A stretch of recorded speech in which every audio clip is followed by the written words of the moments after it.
Eagles. Mrs. Boyer here. I'm sitting in my front yard and next to some beautiful flowers that just started opening up in near my front door.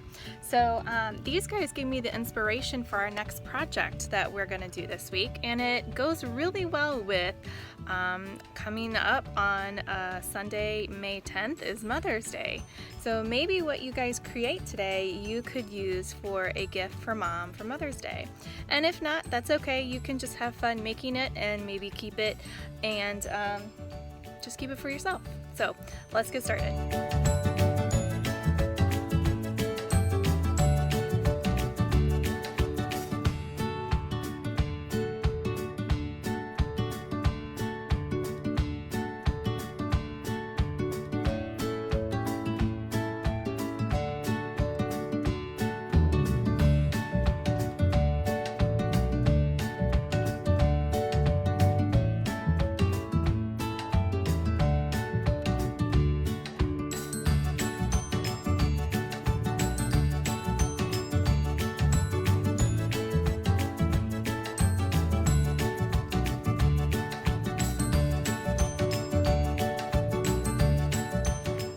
Eagles, I have a lot of different materials going on today, but I'm putting a lot of materials out just so that you can kind of see your choices on how to make this. I'm not going to be using everything.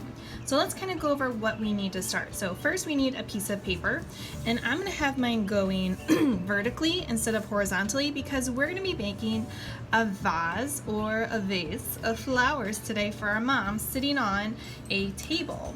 So basically what we do is we call this a still life. So basically it's something that's still, that's usually sitting on a table. A lot of the times it's fruit, maybe it's flowers, it's in a vase, it's in a bowl, what have you, but we're going to be doing a vase of flowers today. So I'm going to start with my paper vertically, and if you want to use a Sharpie right away, go for it, or if you want to do pencil first and then go over it with Sharpie, that's totally fine too. So we're going to be using Sharpie today, paper. One of your choices is, if you have them, oil pastels or crayons, or I brought out my daughter's quick sticks, which are, it's like a solid tempera paint. So I'm going to be using that for the color part today. You could also use watercolor paint if you have them in a paintbrush. And one of the other options that I'm going to do, I'm going to be drawing my flowers on, but an option that you could do would be cutting out and collaging with some papers and glue, collaging your flowers on. So that's another option too. So I'm going to be showing you a lot of different choices today depending on what you have at home. So to get started, and I'm going to start with my Sharpie right away, we're going to make the vase of our flower first. And it can be any shape you want it to be. It can be as tall or as short or wide as you want it to be. Well, maybe not as tall, because we do need, what do we need? We need to think about our space and leave some room at the top for all of our flowers. So I'm going to lay these little paper ones down that I did to kind of just like give me an idea of how much space I'm going to need for my height of my stems and my flowers. So I'm not going to go any taller than probably the halfway mark of my paper. So halfway between top and bottom is here. I think I might even actually start just a smidge lower, just so that I can kind of make sure I have enough space for all of my flowers. So let's see, my vase, I don't know. What do I want to do? I think I might do kind of like a small smile first, but your vase can be any shape you want it to be. And maybe I'm going to take it down and kind of around and make it kind of chubby on the bottom. Something like that. But you know what? If your vase is kind of wonky and not perfect, don't worry about it. Just kind of keep going with it. No big deal. And so that it kind of shows that my vase is open, I'm going to draw a little kind of line in the back to show that this is where my stems are going to come out of the vase, okay? From here, we are going to add a line kind of behind our vase coming out of the sides to show where our table is. And your table could be kind of up here, it could be down low, but the higher up you make your table, the more table you'll have at the bottom and the less space for like the wall. And I kind of like to have a good balance. I don't like to have just a skinny little bit of table. I don't like to have a ton of wall showing. So I'm going to come up here, start at my base, and make a horizontal line straight to the edge of my paper, and then I'm going to kind of follow it with my finger, start at the other side of my vase, and go across like that. So we're making it look like our vase is sitting on a table with some wall space behind it. So that's your next step. So from here you have a few choices. If you want to decorate your vase with any cool designs or a pattern or lines, you can do that now with your Sharpie. I think I might do just some kind of scalloped lines on mine, just to kind of make it a little interesting looking. Maybe I'll do that, and then maybe I'll add some, I don't know, circles on it. A line of circles down at the bottom, maybe a few circles in the middle, and then maybe a few circles on the top too. And I can go back later and watercolor these on, or use my markers or my crayons to add some color to it, but just an option if you want to. You could even add some cool like texture lines on your table if you wanted. Maybe it's a wooden table. Maybe it's got little wood grains on it, some little patterns. Maybe it's on the tablecloth. You could do a cool design like that to make it look like a tablecloth. Okay, so I like that. I think we're good with our vase and our table for now. Let's talk about the top, because remember we're gonna be, I'm gonna be drawing some flowers on, but remember you could also have the choice of cutting out some flowers. I just grabbed some paper that I had laying around. So we did our bubble printing that one day. So I brought out some bubble printed paper for these two flowers up here. And then my daughters and I, we did some printmaking with different things and tempera paint. And I, I cut out this flower from that paper and just added a little bit of Sharpie detail on it. But you guys can use whatever type of paper you have laying around to create your flowers. So we're gonna wanna make some lines coming up out of our vase for our stems. So I'm just kind of like laying that down so you can kind of visualize what it's going to look like. So I'm going to move these guys out of the way. And depending on how many flowers you want, depends on how many stems you're going to draw. So I'm just going to start with a few. I can always go back and add more. I'm going to make some a little bit taller than others to just give it a little bit of variety. And maybe some of your flowers are kind of going off to the side. Maybe another one over here. We'll start with this and see how we do. So I have my stems, and I'm going to make them a little bit more three-dimensional. I'm going to kind of make them a little bit wider because I'm going to go back in and paint them in.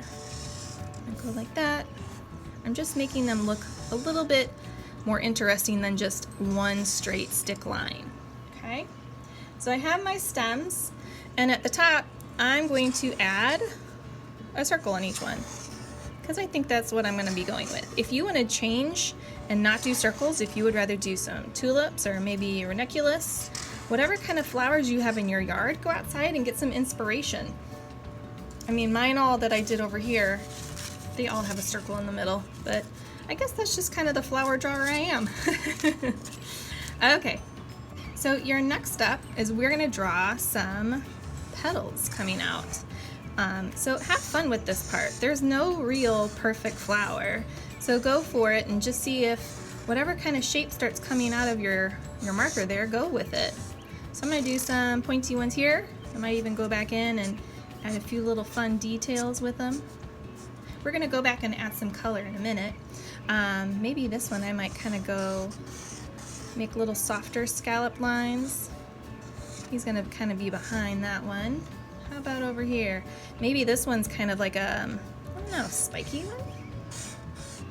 Let's do some spiky flowers here. And he's kind of, well, maybe he'll go in front of this one. When I color it in, I won't be able to see that part.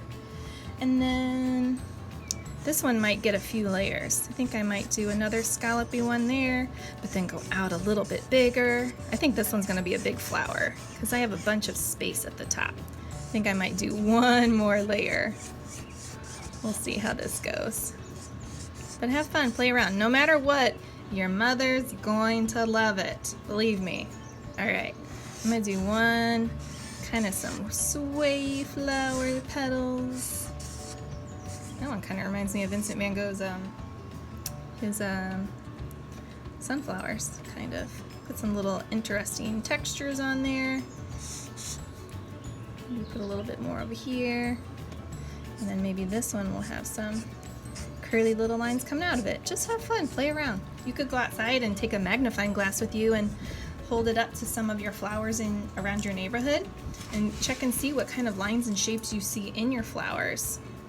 Maybe it'll give you an idea of what to draw on your flowers. Something like that. Okay. So after you have your flowers drawn on, this is where you kind of take a look around your house to see what you have.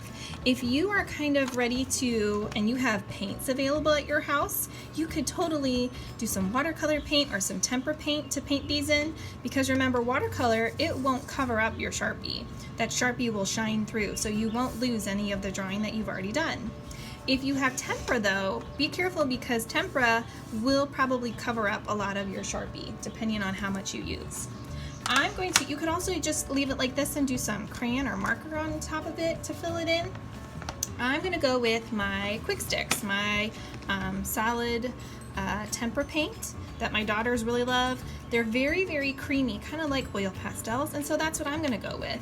So I'm gonna color in, not everything with them, because I am gonna show you another trick at the end that includes, oh my gosh, get ready for it, coffee. I'm going to show you a little trick at the end. You don't have to do this part, but if you're feeling adventurous and your mom loves coffee and your dad loves coffee and they have some extra, you could use your trick. You could use this for your trick at the end if you want. All right, so I'm going to take some time and color in the parts that I'm going to color in, and I'll see you back here in a minute for the step after that.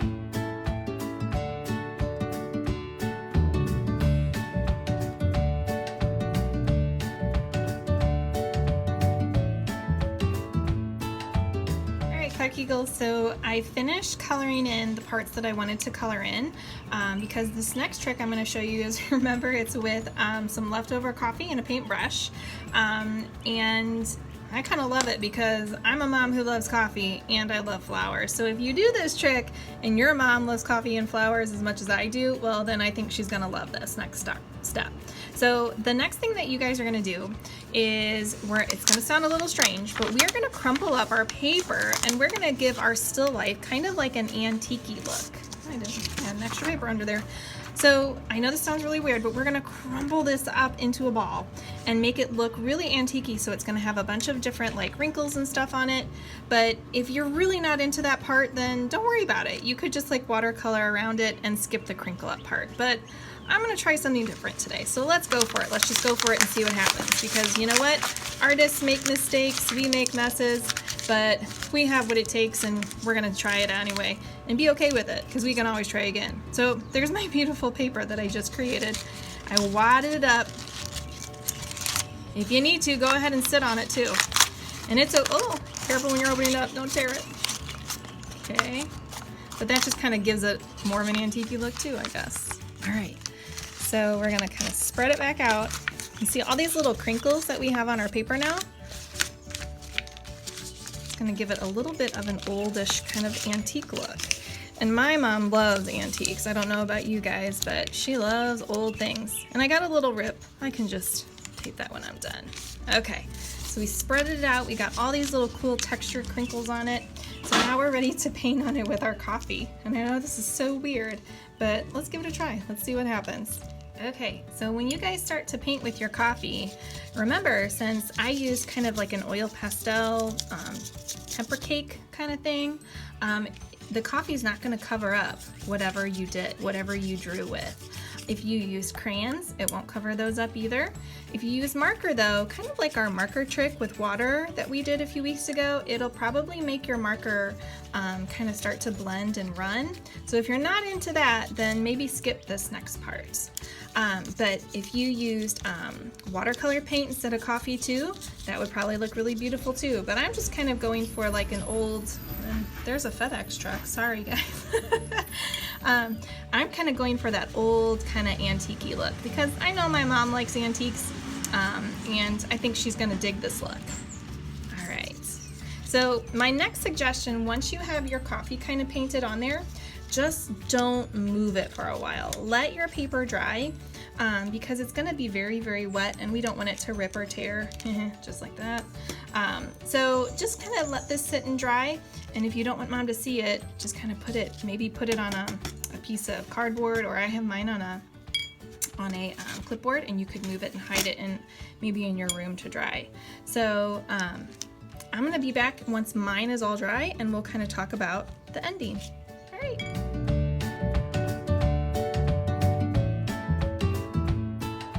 Hey guys, so I hope you had fun making a beautiful still life for your mom, or just for yourself, or for whoever you're thinking of.